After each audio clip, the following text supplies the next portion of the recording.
Hello strangers. I realise now it's been a little too long since I last did one of these, so I'm just going to talk utter rubbish about Singapore Grand Prix and, various topics. There's no questions or anything, I'm just gonna, talk about it. My excuses are as follows. Obviously it's summer break, so we had 4 terrible weeks with no F1 at all. And then I was actually at Spa for the Belgian Grand Prix, so pretty much had no clue what was happening apart from between kind of Pouin and Blanchiment. So that's my excuse and I'm sticking to it. Monza, I don't really have one. Not sure. I don't know. It's been too long anyway, so I'm here to rectify that. And yeah, just going to be rambling on as usual about the Singapore Grand Prix, which was yesterday, and was alright. I don't know. I think I was in a better mood about it than I would have been if I looked at the result on paper. So I don't know. To start off, I guess just do the generic whole driver of the day thing. That's kind of an easy option. For me, it has to be Fernando Alonso. The only reason he gets the edge over Kimi just slightly, apart from a bit of Lotus bitterness, which will become apparent later, is the start. It was astounding. Like, you don't often see such a beautiful and yet simple gain at the start. Like, usually if you're going to gain that many places, I think it was like 4 or 5 or something, there has to have been some kind of carnage going on ahead or just somebody else's misfortune, I would have thought. But no one else had a problem apart from a few, weaving around, and I think Hammy Hams went wandering off track. But he just blitzed it. It was astounding, and I mean that's what he does best. And I know the general question is always, what could he do if he could actually qualify well? So that was just awesome, really. Kimi, yeah, he did amazingly. Like, I forgot how far down he qualified, really, with the whole bad back thing. We'll see whether that was true. I'm not sure. So yeah, I think 13th to 3rd is obviously astounding, but I'm just upset with Lotus. Obviously, I know they didn't do anything wrong, and there was nothing they could have done to change Roman's fortune. But as I always say when I'm talking about Roman, I just want to give him a cuddle. Like, that heartbreaking radio call when they told him to pit, and it was just no.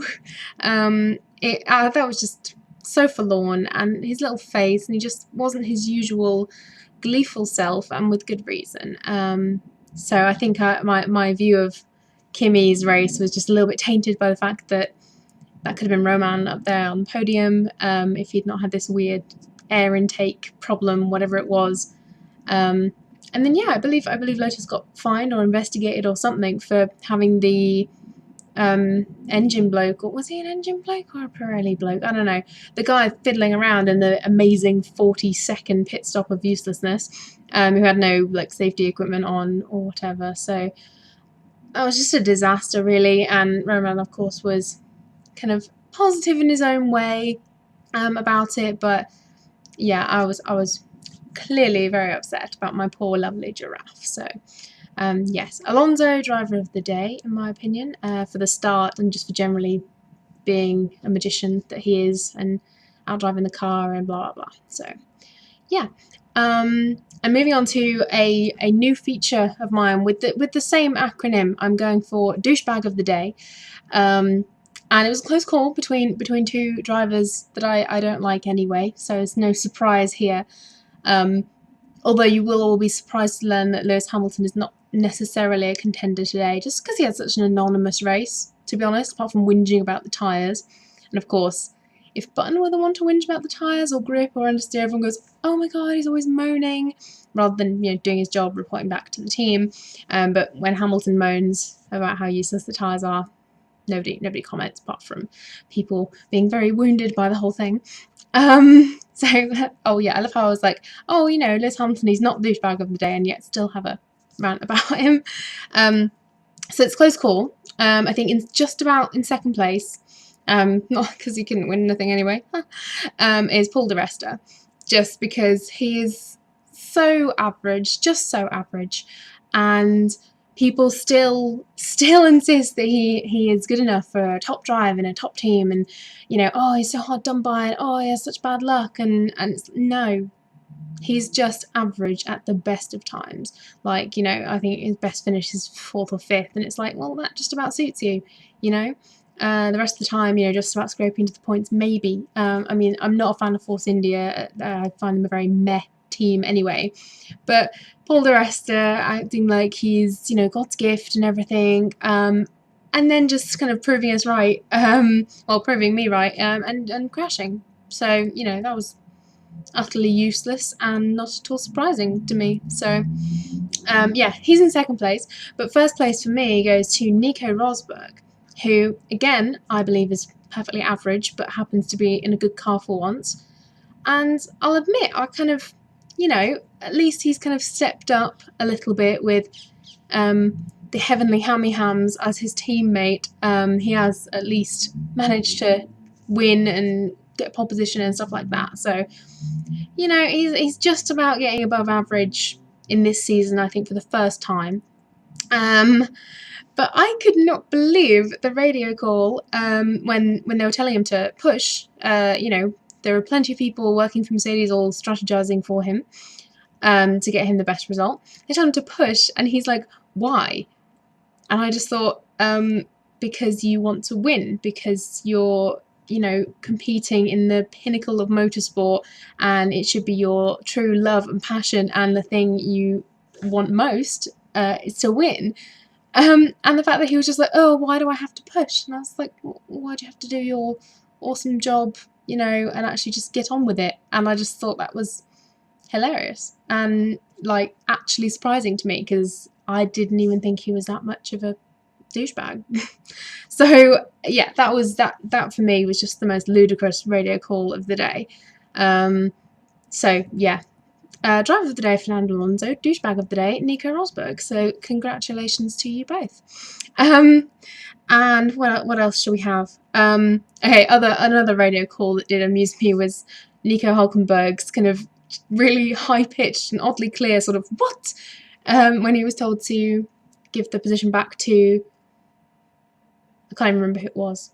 Something was happening. I can't remember. And so everyone was very outraged about kind of stewards' decisions, and obviously we'll get onto that a bit more later. But I think, I don't know, I know rules sometimes have to be black and white just to make things clear.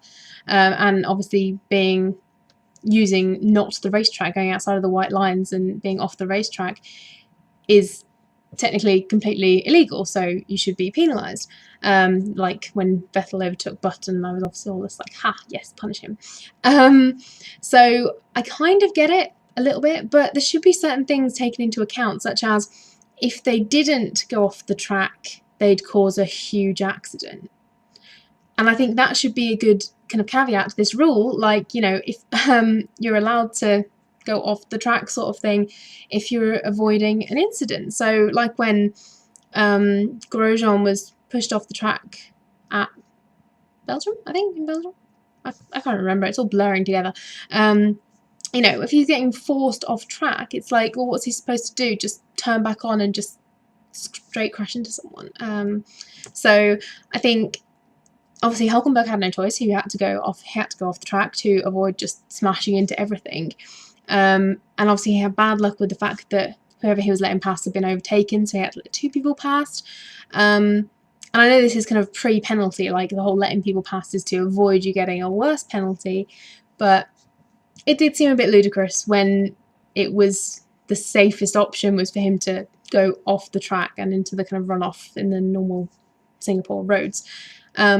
So yeah, I think they need to have that little caveat on the rule about, you know, it's kind of, most of the time it's black and white, like with the Vettel Button thing last year, but in this situation and in a couple of others, I think you need to just take that into consideration, that it's actually the safest option, the best option, and they haven't really gained, like, and if they're still close on track with the driver behind, which they obviously will be, there's still just as easy an opportunity for the person to try and overtake again. So it's not like they're miles off. They haven't gained so much that the positions aren't going to change again. So I don't know. That's my view on it. It's always a little tricky, and I know the stewards have loads more things to look at than us, and we shouldn't pretend that we know better, but sometimes maybe we do. yeah, so, and following on from that, I guess still more stewards' decisions, the whole Alonso Webber lift hitchhike situation. So, of course, when we first heard that they were both getting reprimands, everyone just immediately outraged and, oh, it's all too much health and safety and there's no fun and there's no characters in F1 anymore and blah, blah, blah, if things like this get punished. But I was kind of like, a reprimand is kind of, the most gentle of little warnings from the FIA. It's not an actual penalty. It just happened that because it was Webber's third, he gets this 10-place grid drop. And yes, that's deeply unfortunate, and it's a shame when it's kind of a fun thing when you see, them giving each other a lift. Like, it's kind of nice, and it's a bit of kind of retro appreciation of, when they used to do that a lot back in the day. And nothing bad happened, unlike in the GP2, I believe, where on the slowdown that someone managed to T-bone someone else, which was hilarious and ridiculous. So, it seems harsh that he gets this 10-place grid drop, but I don't know, it adds up to 3. And I wish that the whole 3 reprimands thing was in effect in 2011, for example, when Hamilton racked up about 50 bloody reprimands for driving like an idiot the whole year. I wish it had added up to an actual punishment at some point and the system worked. So I'm fine with that. And then, of course, we do see the CCTV footage. I think the onboard footage doesn't show that much, but the CCTV footage, which is what the stewards were looking at, does show it is a bit mad, because Alonso and Kimi are driving kind of alongside each other on the slowdown lap, and Mark comes like running out onto the track. And, Kimi's actually nearer him, but Alonso's kind of trying to pull over. I don't know why I didn't want to get on Kimi's car. I don't know. And so, yeah, it was just a bit weird. Like, Kimi kind of almost crashed into him, almost stops thinking, like, am I picking up Mark? I don't know what's happening. And then carries on. So that was a bit dodgy. And because of where Kimi was, Alonso hadn't really pulled over. He was basically on the racing line. I know they're not racing at this point, but it was just kind of parked in the middle of the exit of a blind turn. So, yeah, when Mark's clambering aboard, and Hamilton comes tearing around at actually a fairly slow pace, but, comparative. Yeah, it is a little dangerous, I guess. And, yeah, and then Alonso was going fairly fast. I think it was 107 kilometers an hour was the peak. To have a rather tall man with his leg in front of your face. That was, I don't know, I just thought it was kind of funny, the onboard view, and I was like, how the hell can he see? Like, Mark is not a short man. But yeah, so I think people are overreacting in terms of the, like, oh, FIA punishing everything good, although they did a bit, like, with the lift and Hulkenberg and blah, blah, blah. But, yeah, you do have to take into consideration that CCTV footage. If you haven't seen it, it does make things a bit clearer as to why they got in trouble. So yeah, hopefully they don't take away everything good, like Alonso picking up the flag in Spain and everything. That's like a nice touch, and you can see a lot of celebrations like that in MotoGP, like they're, allowed to actually show some character and have some fun as well. So I just think, Mark Webber's retiring from F1. He can probably do what he likes. Like, I think towards the season, he'll just start doing more and more silly things because the punishment chance will just get less and less. So I reckon we'll see some donuts at Interlagos. I think he's going to go out with a bang because he's a fun guy and he's just got nothing to lose anymore at the end of the season. So, yeah.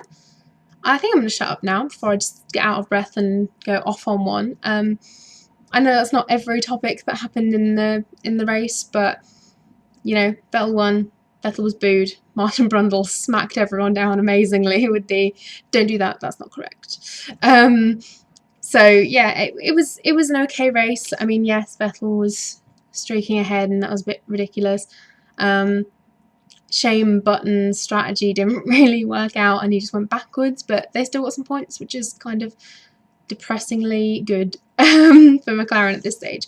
Yeah, not much else to say. I think plenty of people had a very anonymous race. That's a good thing for some people, I think. But yeah, shame for Roman, and I hope he comes back very strong for Korea. And I'll be up at the crack of dawn for that, no doubt. So yeah, if anybody else is doing a video ramble about Singapore Grand Prix, I will of course watch it and enjoy. But yeah, that's it from me, I guess. I'm going to try and be better and try and not get too miserable about. If I get miserable about the race result, I don't want to talk about it. So I think I just need Jensen and Roman to step up and Team Adorable to get a good result, and then I'll be happier and there'll be more chance of videos. Anyway, that's it. I'm shutting up. So I will talk to you all on Twitter and stuff like that, and see you soon. Bye.